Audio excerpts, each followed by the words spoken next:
Commander Vex adjusted his biomechanical shoulder joint for the third time that morning, tried to ignore the grinding sensation that had been getting worse each day. The synthetic cartilage was failing, but he'd never admit it to anyone, not when he had the most important assignment of his career ahead of him. "Sir, the human specimen has arrived," announced Lieutenant Kara, her silver eyes gleaming with curiosity. "Transport Pod 7 just docked." Vex straightened his 8-foot frame, his purple skin shifting to a deeper shade of authority. "Excellent. Time to see what all the fuss is about regarding these humans." The Zephyrian Empire had conquered 17 star systems, enslaved dozens of species, and built the most feared military force in 3 galaxies. But Earth had been different.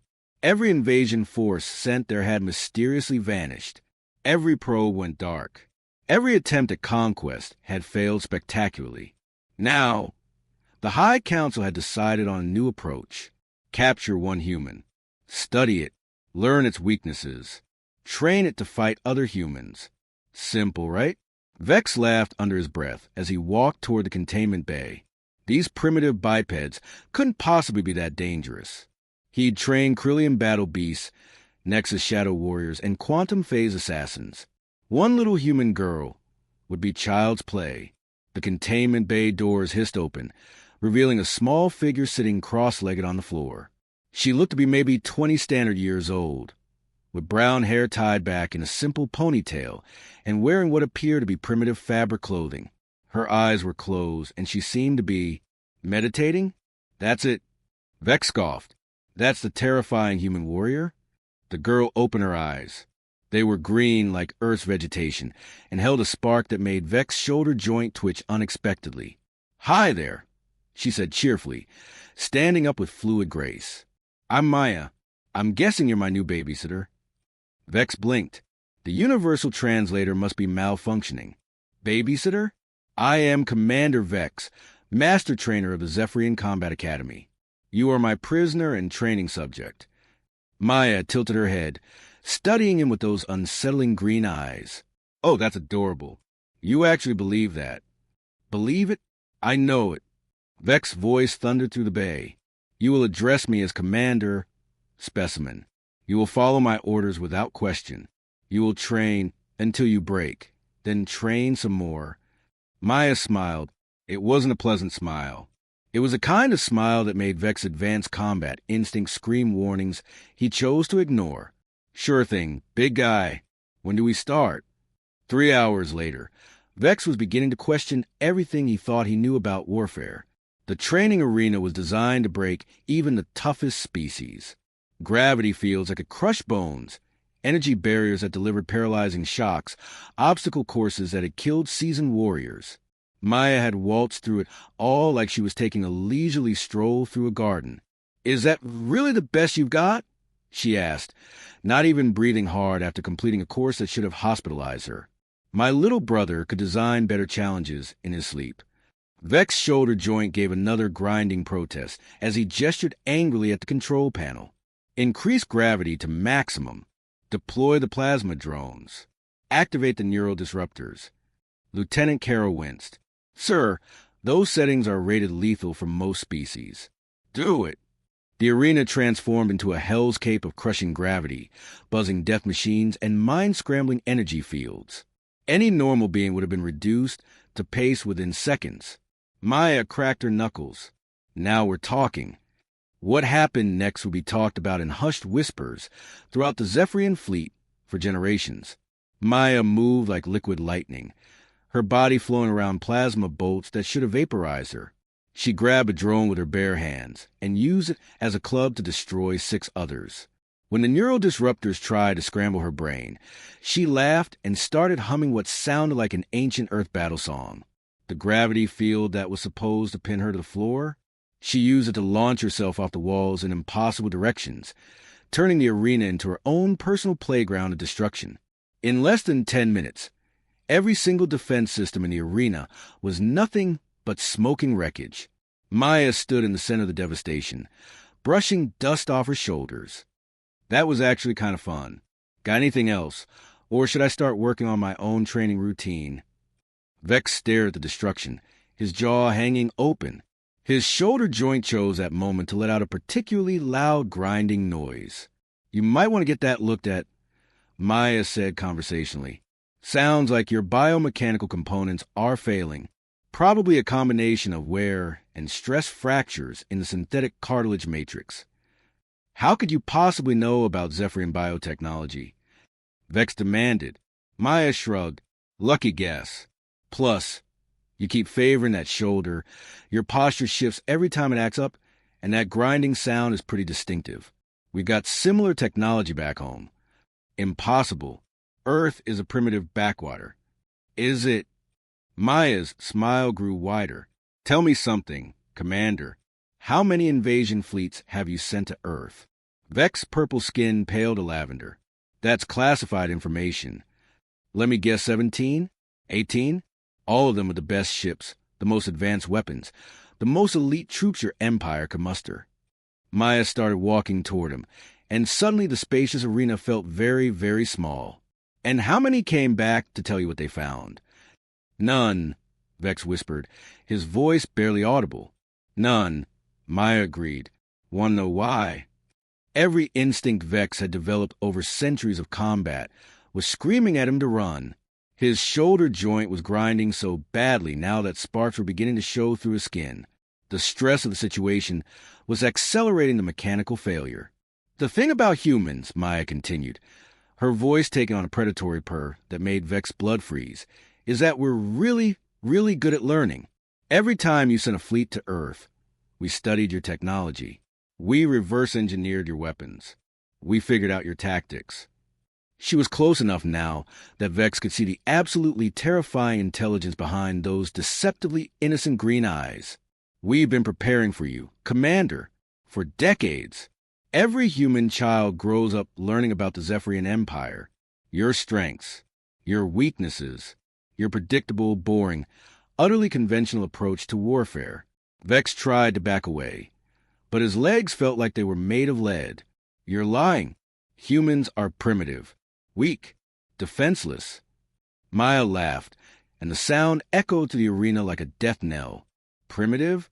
We split the atom before we could cure the common cold.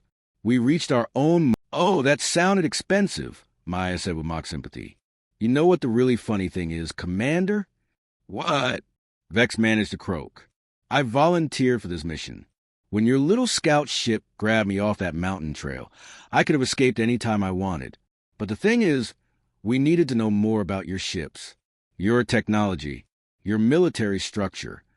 Maya's smile was now absolutely terrifying. "So I let myself be captured. I let you bring me here, to the heart of your military command. I've been scanning your systems, learning your protocols, mapping your defenses." She reached into her pocket and pulled out what looked like a simple communication device. It was beeping softly. That's the sound of every human ship in the sector, receiving detailed schematics of this base, your shield frequencies, your weapon patterns, the location of your command centers. Vex felt his world collapsing around him. "You've doomed us all." "Have I?" Maya asked innocently. "I mean, that's certainly one way to look at it. Here's another way. You kidnapped a human citizen.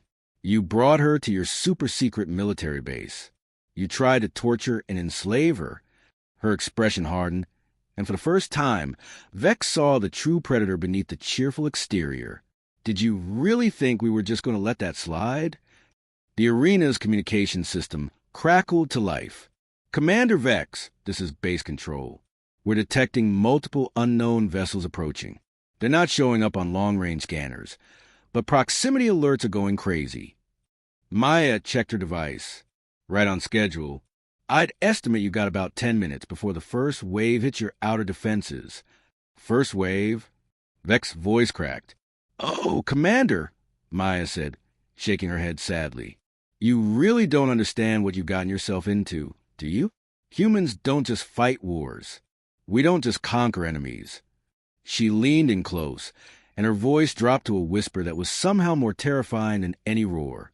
"We specialize in revenge." The klaxon started wailing before Maya finished speaking.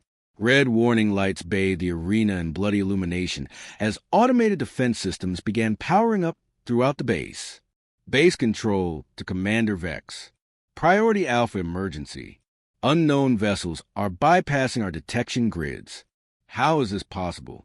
Vex grabbed his communicator with his good hand, wincing as his dead arm swayed uselessly. All units to battle stations. Raise shields to maximum.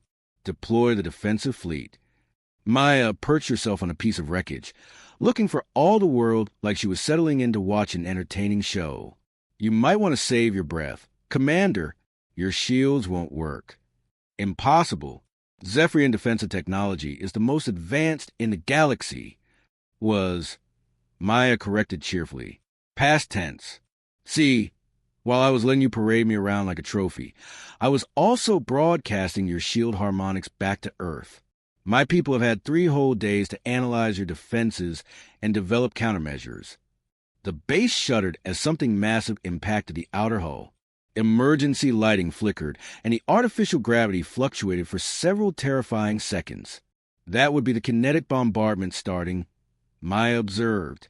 Probably tungsten rods launched from about 50,000 kilometers out. We humans really like kinetic weapons. No energy signature, no exotic particles. Just good old-fashioned mass times velocity equals devastation. Another impact. Stronger this time. Dust rained from the ceiling. Sir, Lieutenant Kara's voice crackled through the comm system. The outer defensive ring is completely destroyed. Whatever they're hitting us with is penetrating our armor like it's not even there. Vex stared at Maya in growing horror. You're monsters. Absolute monsters. Maya's laugh was like breaking glass. Oh, Commander, you have no idea. See, the thing about humans is that we hold grudges. Long, detailed, carefully planned grudges. When you started kidnapping our people for your little experiments, did you think we'd just forget about it? We only took a few specimens for scientific research. A few specimens? Maya's voice went deadly quiet. Those specimens had names, Commander. Sarah Chun, age 23, taken from her family's farm on New Terra. Marcus Williams, age 31, disappeared while on a survey mission. Elena Rodriguez, age 19, abducted from a transport ship. With each name, Maya's voice grew colder. More dangerous. 47 humans, Commander. 47 people with families, friends, dreams. People who mattered to someone. And you turned them into lab rats. The base shook again, and this time the lights went out entirely.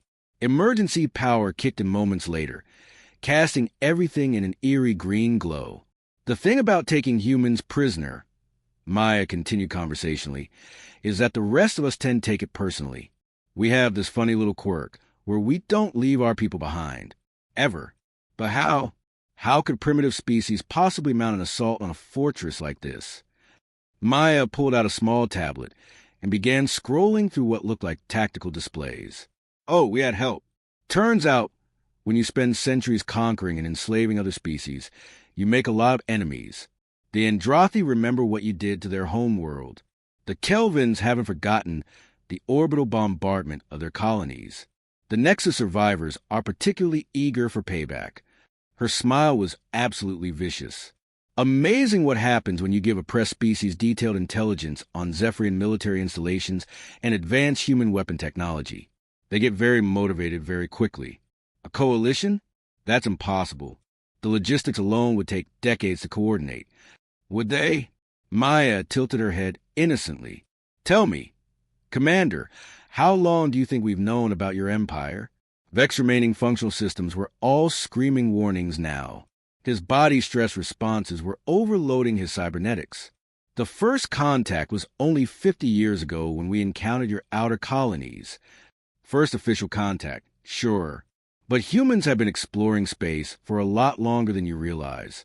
We've been watching you, learning about you, planning for the day when you'd inevitably come for Earth. Maya stood up, stretching like she just finished a pleasant nap. Did you really think we'd expand into space without contingency plans? Humans don't just explore. Commander, we infiltrate. We embed. We prepare. The base's communication system erupted in panic chatter. Reports of hull breaches, fallen shields, boarding parties, and system failures poured in from every sector. Deck 7 is lost. They're cutting through our security doors like paper. Medical Bay reports unknown gas flooding the ventilation systems. Personnel are collapsing. Engine room is offline. Something's jamming our reactor core. Maya checked her tablet again. Right on schedule. The arena doors exploded inward. 3 figures in advanced combat armor stepped through the smoke. Their gear was sleek, efficient, and covered in weapon systems that Vex didn't recognize. Maya, you okay in there? The lead figure's voice was distinctly human, with what sounded like a North American accent. Hey, Jake. Perfect timing as always. Commander Vex here was just explaining how impossible this all was. The human called Jake pulled off his helmet, revealing a scarred face and cold blue eyes. Commander Vex, I presume? I'm Colonel Jake Morrison, Earth Defense Force. You and I need to have a little chat about those missing humans. I don't have to tell you anything. Vex snarled, tried to project authority despite his failing cybernetics and growing terror. Actually, you do, Morrison said pleasantly. See, we've already cracked your base's main computer. We know about the experiments, the torture, the attempts to break our people psychologically. Maya walked over and patted Vex's good shoulder. The colonel here lost his sister to one of your research missions. He's been planning this assault for 3 years. Very thorough man, our Jake. Morrison's expression never changed, but something deadly flickered in his eyes. Elena was 19 when you took her. She wanted to be a teacher. Did you know that, Commander? She spent her free time volunteering at refugee centers, helping displaced families learn to read. Vex's shoulder joint chose that moment to give another grinding failure, sending sparks cascading down his arm. And now she's dead. Morrison continued in that same pleasant tone. Your scientists pushed her past her breaking point trying to understand human psychology. She died screaming for her family. The temperature in the room seemed to drop 20 degrees. So, here's what's going to happen, Commander. You're going to tell us where the rest of our people are. You're going to give us complete intelligence on every Zephyrian military installation within 100 light years. And then you're going to stand trial for crimes against sentient beings. And if I refuse? Morrison smiled. It was worse than Maya's predatory grin. Then I turn you over to the Andrathi War Crimes Tribunal. They have some very creative ideas about justice for genocide. The base shuddered one final time, then fell silent except for the hum of emergency power and the distant sound of Zephyrian forces surrendering. Sir, one of Morrison's soldiers reported, base is secure. All enemy personnel are in custody. We recovered 31 human prisoners from the detention levels. Alive? Maya asked quickly. Mostly. Medical teams are working on them now. Vex looked around the destroyed arena, the human soldiers, and Maya's satisfied expression. How? How did you coordinate all this? The planning, the intelligence, the timing? Maya pulled up a holographic display from her tablet. It showed a vast network of ships, bases, and communication nodes spreading across dozens of star systems. Meet the Terran Alliance, Commander. Humans, Andrathi, Kelvins, Nexus, and about 40 other species who got tired of Zephyrian expansion. We've been building this coalition for decades. But the logistics, the communication, delays across interstellar distances. Quantum entanglement communication networks. Morrison said matter-of-factly, we cracked that little puzzle about 60 years ago. Real-time coordination across any distance. Maya nodded enthusiastically. Turns out, when you give a bunch of vengeful species instant communication and detailed intelligence on their oppressors, they get really good at working together. The funny thing is, she continued, we originally just wanted you to leave us alone. Earth has plenty of room for everyone. We would have been happy to trade, share technology, maybe even become allies. Her expression hardened again. But you couldn't do that, could you? You had to conquer, had to dominate, had to prove you were superior. Morrison gestured to his soldiers, who moved to either side of Vex. The ironic thing, Commander, is that this could have all been avoided. If you'd approached us peacefully, We might have shared our technology freely. Instead, you forced us to weaponize it. The Terran Alliance now controls 17 star systems, Maya added, all former Zephyrian territories, all liberated in coordinated strikes over the past 72 hours. Vex felt his legs give out. Only the human soldier's grip kept him upright. 17 systems? In 3 days. Turns out, Morrison said, when you spend centuries making enemies, those enemies remember. And when someone gives them the tools for payback, they use them very efficiently. Maya walked over to stand directly in front of Vex. Here's the thing, Commander. Humans don't just fight wars and hold grudges. We also believe in justice, in redemption, in second chances. The Terran Alliance is offering the Zephyrian Empire a choice. Surrender your conquered territories. Release all prisoners. Submit to war crimes tribunals for your leaders. In exchange, we'll help you rebuild as a peaceful civilization. And if we refuse? Maya's smile was absolutely terrifying in its cheerful sincerity. Then we'll show you what humans are really capable of when we stop playing nice. Morrison nodded toward the door. Time to go, Commander. You've got a date with some very patient prosecutors. As they led Vex away, his shoulder joint finally gave one last, catastrophic failure and fell completely apart, leaving his arm hanging by synthetic tendons. Maya called after him cheerfully. Don't worry about the joint, Commander. I'm sure the prison medical facility will fix you right up.